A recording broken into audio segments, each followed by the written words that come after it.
En poussant la porte avec le pied, avec la manche de son pull ou encore avec le coude, chacun rivalise d'imagination pour ouvrir les portes sans toucher les poignets avec la main.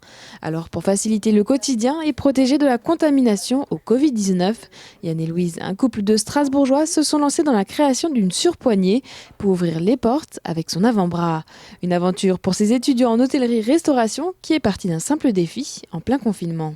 Un ami, donc au père de Yann, mon compagnon, est dentiste et il avait besoin d'ouvrir les poignées de porte sans enlever ses gants en permanence. Donc il est venu vers nous en nous demandant de trouver ça sur internet et on a regardé sur internet et on s'est dit oula, c'est cher et en plus de ça, ça correspond pas à toutes les portes. Donc on s'est lancé un petit défi tous les deux. Yann s'est alors enfermé 15 jours dans sa chambre. Avec un logiciel de modélisation 3D, il a cherché l'outil qui pourrait être utilisé sur toutes les poignées et installé facilement. Il me fallait quelque chose où on allait pouvoir prendre appui avec l'avant-bras, voire le coude. Donc déjà, il me fallait une forme assez arrondie. Donc là, déjà, de base, je savais de quoi partir.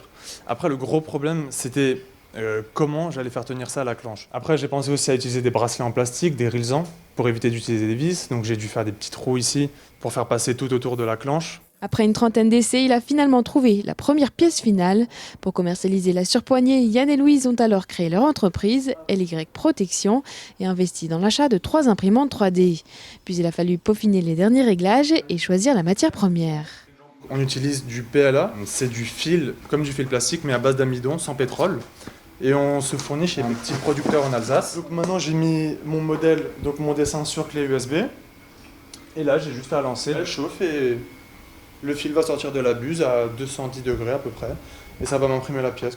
Après près de 2 heures d'impression et une dernière étape de polissage, les pièces vendues à 13 € sont prêtes à être envoyées. Depuis une semaine, les imprimantes tournent à plein régime dans la chambre. Des entreprises, professionnels libéraux, mais aussi restaurateurs ont déjà passé commande.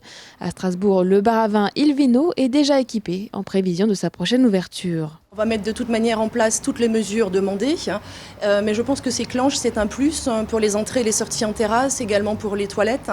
Donc je pense que ça évitera qu'il y ait trop de contact avec les mains et ça va rassurer tout le monde. Notre seul but, c'est de mettre en fait en sécurité notre personnel et nos clients. En attendant de nouvelles commandes, Yann et Louise se sont déjà lancés dans la production d'un deuxième outil conçu pour les poignées plus arrondies.